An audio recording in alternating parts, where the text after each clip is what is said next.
Hello and welcome to the line video for our first licensing event shootout at YZ West. My name is Craig Fulghum, live stream host for the Virtual Drift Championship, and with me I have Chris Wiltowski, our head VDC judge. You're getting somewhat better at that, eh? I guess so. So, Chris. Boop. But we've made some changes to the track. First, we'll watch this run in a couple different views from the replay cameras and an in-car camera, and then we'll bring it back around and bring Chris on, and we'll break down the run and talk about the new changes that we made to the track.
Alright, as we come back to this chase camera, we'll bring Chris on. Hello, Chris.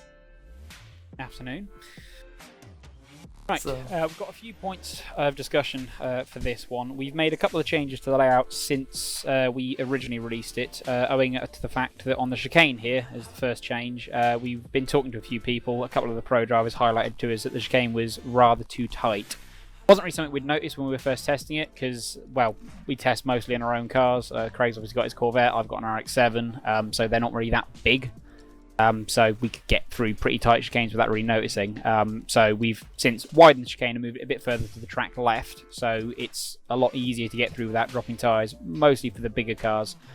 One thing it does mean is that we're going to be pretty hot on lead car trying to game the system by not setting up a nice straight angle onto that white line. So if you are sort of sitting quite far to the left and trying to get yourself an advantage to get through the chicane, we will either call a restart or we'll just mark you down for it and give advantage to chase at that point. At which point we move down the track into the entry. Bit different to most tracks whereby the lead car actually starts on the opposite side of the track and then flicks in. Most of the time we don't do this because it can cause issues in chase because obviously, you know, you have a lead car flicking across a chase.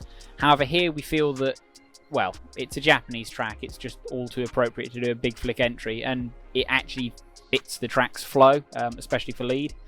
So on the entry, it's down to the chase car to not impede the lead. How you do that is up to you, whether you stick to the track left and just wait for them to flick across, or whether you drive along the track, let them get a bit of distance, and then drive up behind them and then sort of mirror the flick. It's however you want to chase, that's fine, but it's on the chase driver to not impede the lead's flick. We've also moved this first clip and the entry line down by about 10 to 12 feet as we discovered that it was a bit late, which was drawing a bit of a wide line and was either throwing you off the track or bringing you into the second outer zone at a slightly odd location. We've also moved this second outer zone up by about 6 foot. They're just minor changes, really, just to help the flow of the track and make it more repeatable for the lead driver. After this point, it is much the same as you've seen before, and by much the same I mean identical. Then Craig comes down in to the inner clip. I've just remembered that we haven't discussed the little decel zone between outside 2 and inside 1. Yeah, so this isn't going to be a decel zone in the traditional sense. If you get the line right from outer 2 to inner 1, there's no real reason for you to have a big violent decel. The most you'll need is a little bit of left foot brake or a short handbrake drag just to settle the car and get yourself pushed down towards the inner clip. So it's not a hard decel, it's an off throttle area. That off throttle area starts from the end of outside zone 2 and finishes on the first inside clip. So So it's a big zone, so there's plenty of time for you to slow your car down. What that does mean is that if the lead car decelerates very violently, i.e. thinks, oh god, I'm going to miss that in a clip, and grabs a load of handbrake or foot brake, and the chase car runs into them, it then becomes a lead fault because the lead has decelerated unnecessarily hard. Vice versa, if the lead car is doing their job right and the chase car just surges up and just hits them, then it is obviously a chase fault. So being an off-throttle area, not a decel, does mean that contact in that area becomes more situational, but it is for a purpose, and the purpose is to try and impress on you guys that it's not an area that you need to be violently stabbing brakes and stopping. It's use this whole nice big area to draw a good arc and slow down in a consistent, nice chaseable manner. Moving on, we then come to this little white, I'm colourblind, this yellow line. Don't, for God's sake, if you're in lead, don't drag your inner tyre around that yellow line. That yellow line is there to give you the idea of an arc. The reason being is that if the lead car is really tight to that yellow line, or worse, was tight to the track edge, it means the chase car has very little room to manoeuvre. So what we want to see is, much like Craig's doing here, is the lead car drawing quite a midline, coming off and then coming into the wall, which gives the chase all the space in the world to do what they want. Chase car can drop as many tyres over that yellow line if they want. If they want to like hug that track edge in chase and dive up into their door, that's fine, but it's just there to try and keep battles nice and close, because we want to see drift battles, not who can run the fastest line. Now, this is where Craig makes a little error, because he transitions just a bit early, which means he's about a foot off the wall here, which then leads to him being a couple of feet off the wall at the end of the clip, which then informs the rest of the run having a couple of other little errors. This is a really easy track to make a small error in one place, and it will throw the rest of the run out. As I say, that's why a lot of this is, we're trying to design it for the tandem battle, because I feel this will be a layout that's decided by chase rather than lead. Anyway, obviously this second area is actually a decel. It kind of has to be. How you do that is up to you. The decel starts... The idea behind this decel is it's not entirely defined, because it's somewhat down to how you transition. So the decel is... You can decelerate once you have started your transition. So we don't want to see you decelerating at the end of the wall from, too much angle or handbrake. We want to see you coming off, driving through, and then as you start to transition, you can start your deceleration there, and then at the end of that second to last outer zone is the end of that decel zone. This being an actual decel, this does mean that it is not expected, because at no point should you be just stopping dead, but this is a decel, so for the chase driver, do be aware that that lead is going to decel. It's not an area that they have to be very smooth and consistent and controlled in how they slow down. It's a decel. If the person decels excessively quickly, i.e. they transition, grab handbrake and foot brake, and then pivot the car to angle and stop, yes, that's excessive.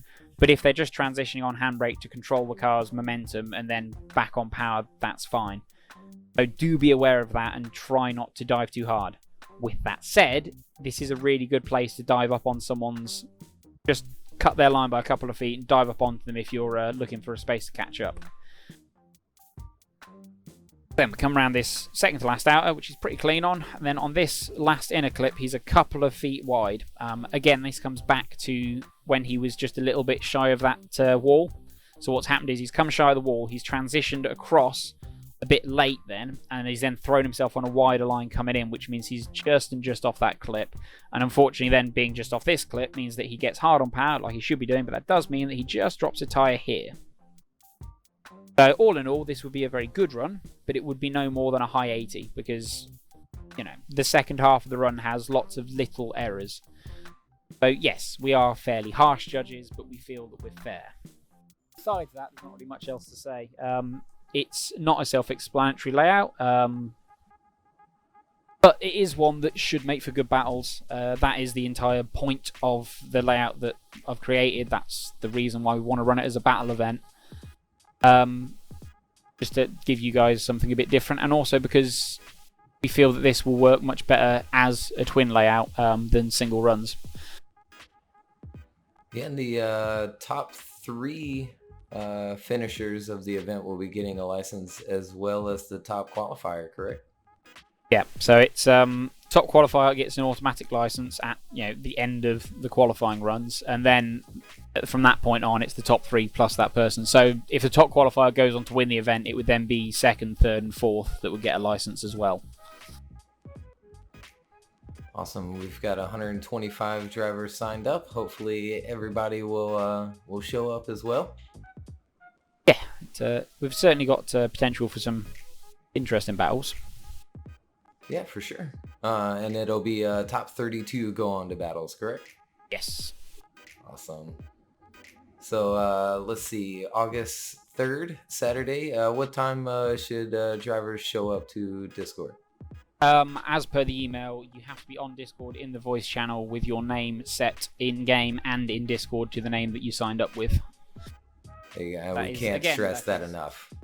Again, that is 1600 hours British summertime. In the email that was sent out, there is a time conversion. And again, if your name in Discord isn't the name that you signed up with, you will be ignored and you will not be allowed to compete.